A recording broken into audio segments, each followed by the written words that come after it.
ओम शांति। रूहानी खातिरी में एक बार फिर से आपका स्वागत है।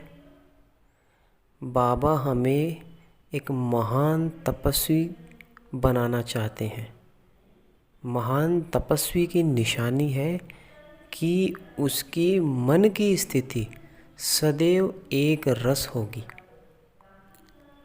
उसकी मन की स्थिति अलग अलग रसों में भटकेगी नहीं।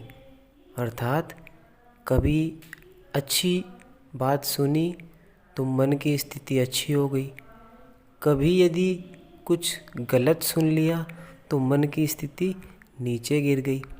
यदि ऐसी अवस्था है तो उस आत्मा को एक सच्चा तपस्वी, महान तपस्वी नहीं कहेंगे। तो आज बाबा ने यही कहा है, जैसे वह तपस्वी सदैव आसन पर बैठते हैं, ऐसे आप अपनी एक रस आत्मा की स्थिति के आसन पर विराजमान रहो। इस आसन को नहीं छोड़ो, तब सिंहासन मिलेगा। आपकी हर कर्मेंद्रिय से देह अभिमान का त्याग और आत्म अभिमानी की तपस्या प्रत्यक्ष रूप में दिखाई दे। बाबा ने कहा, जैसे दुनिया में जो सन्यासी तपस्वी हुए हैं, वे अपने सिंहासन मतलब अपने आसन पर एक रस स्थिति में स्थित होकर तपस्या करते थे।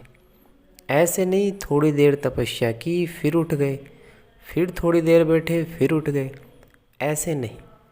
तो बाबा कहते हैं ऐसे ही हमें स्थूल आसन नहीं लगाना, लेकिन अपने आत्म अभिमानी की स्थिति में स्थित रहना है। यही हमारा आसन है। तो बाबा ने कहा एक रस स्थिति का आसन, मतलब हमारी बुद्धि अलग अलग रसों में भटके नहीं। बाबा ने कहा इस आसन का सीधा संबंध भविष्य सिंहासन से है। जितना हम अभी एक रस अवस्था में रहेंगे, उतना ही हमें भविष्य सिंहासन अधिक समय तक मिलेगा। फिर बाबा ने कहा कि आत्मा के पावन बनने का सीधा संबंध कर्मेंद्रियों से है, क्योंकि आत्मा कर्म कर्मेंद्रियों के द्वारा करती है। तो जब तक कर्मेंद्रियां पवित्र नहीं बनेगी तो आत्मा पवित्र नहीं बन सकती।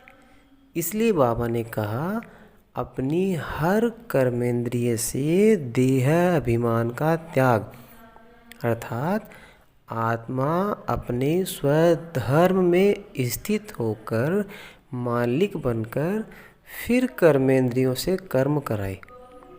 तब उस अवस्था में स्थित होने से कर्मेंद्रियों के द्वारा जो कर्म होगा वह श्रेष्ठ कर्म होगा और आत्मा मुक्त अवस्था की ओर बढ़ती जाएगी। आत्मा पावन बनती जाएगी। जो कर्मेंद्रियों का बंधन है वो टूटता जाएगा। और इसी तपस्या से बाबा कहते हैं प्रत्यक्षता होगी। अच्छा, ओम शांति।